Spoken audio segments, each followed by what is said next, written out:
గురుగారు ఎక్కడి నుంచి వస్తున్నారు? విజయనగరం నుంచి వచ్చి స్వామివారి దర్శనం చేసుకున్నారా? చేసుకున్నాం. ఎలా జరిగింది? చాలా లైఫ్ లో ఫస్ట్ అంత బాగా జరగడం. అవునా? ఎందుకలా? ఎందుకు స్వామివారి దయ, కృప.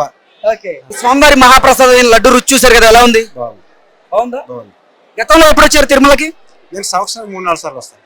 ఓ, గత సంవత్సరంలో లడ్డు ఎలా ఉంది రుచి, ఇప్పుడు ఎలా ఉంది?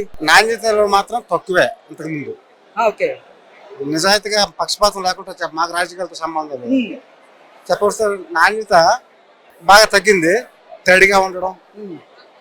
ఇప్పుడిప్పుడే కొన్ని విషయాలు నిజమో శ్రీనివాసుడికి తెలియాలి, అబద్ధమో. కొన్ని నెయ్యి విషయంలో కానీ, జీడిపప్పు విషయంలో కానీ కొత్త టెండర్లు పిలవడం. పరాస జీడిపప్పు అంటే దేశంలోనే పేరు. కింద ప్రభుత్వం ఎందుకు పక్కన వస్తుందో తెలియదు, కింద ప్రభుత్వం ఎందుకు పక్కన పెట్టిందో తెలియదు. అసలు అంటే స్వామివారి మహాప్రసాదం అయినటువంటి లడ్డు కల్తీ అయింది అని తెలియగానే మీకేమనిపించింది? మా విజయనగరంలో గ్రామ సేవలు పంట పొలాలు మాట్లాడుకుంటున్నారు విషయం. అవునా? అవును. ఏమనుకుంటున్నారు? మా ప్రతి ఇంట్లోనూ శ్రీనివాస పేరు ఒకగానే ఉంటది.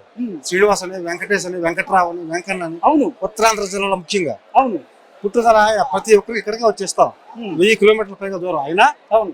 ఇడ్లపల్లిలో కూడా వచ్చిన ఆ రోజులు మా తాతలు వచ్చేవారు. అంతా మాకు చాలా బాధాకరంగా ఉంది. ముఖ్యంగా టీటీడీ చైర్మన్ అని ఆధ్యాత్మిక భావాలు ఉన్న వాళ్ళకే ఇవ్వాలి, రాజకీయ నాయకులకు కాదు. వాళ్ళకి ఎందుకు? వ్యాపారస్తులకి, రాజకీయాలకి. ఇదేమైనా ఎంప్లాయ్మెంట్ ఎక్స్చేంజ్, రాజకీయ పునరావాస కేంద్రం కాదు కదా.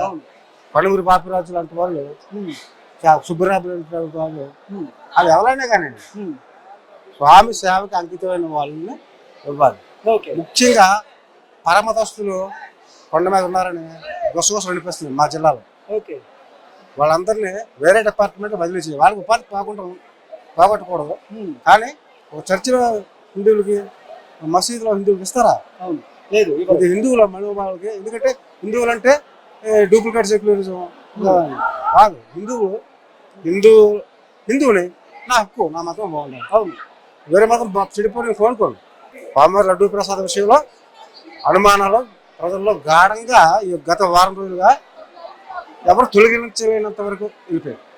నిరక్షరాస్యులు కూడా పంట పొలాల్లో గొప్పులు తవ్వుకుంటూ బాధాకరం. అంతేగా మా సింహాచలం అన్నవరం కూడా ఇదే దుర్గతి సంభవించుకుని అనుకుంటారు. ఓకే. ఇప్పుడు ఎలా ఉంది రుచి?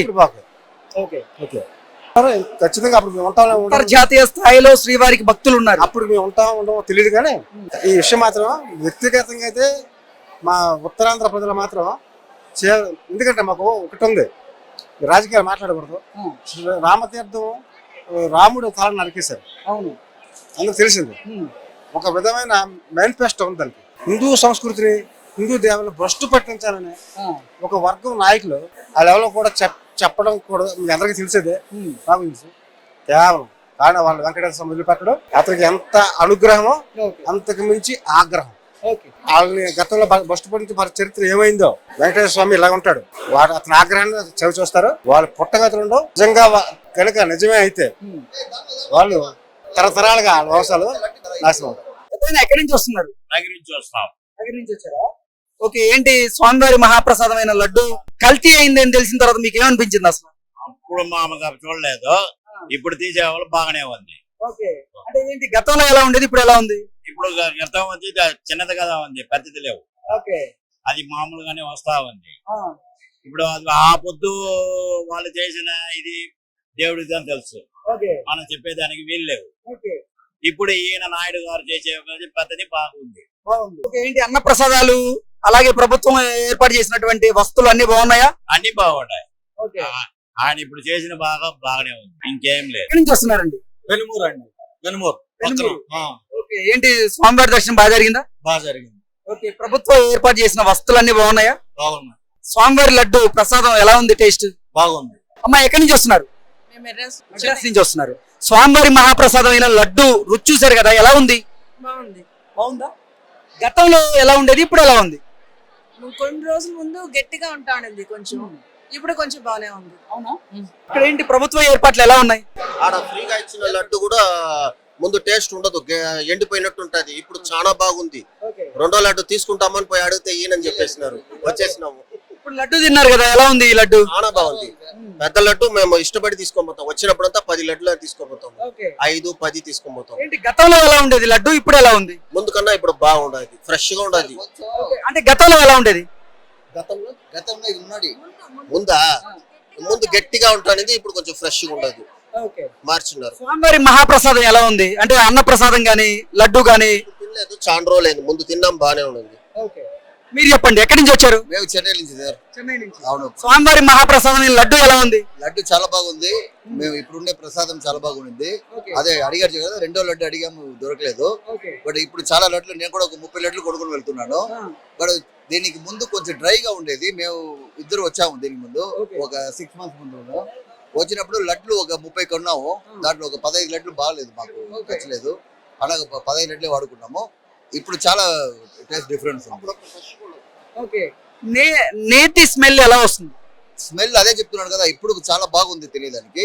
ఇంకా బాగుండొచ్చు, ఇంకా కూడా మన ఒరిజినల్ ఇది రాలేదు ఇంకా. స్వామివారి మహాప్రసాదమైన ఈ లడ్డు కల్తీ అయింది అని తెలియగానే అసలు మీకు ఏమనిపించింది? సార్ నేను ఒకటి చెప్తున్నాను, మన దేవుడు స్థలానికి వస్తున్నాము.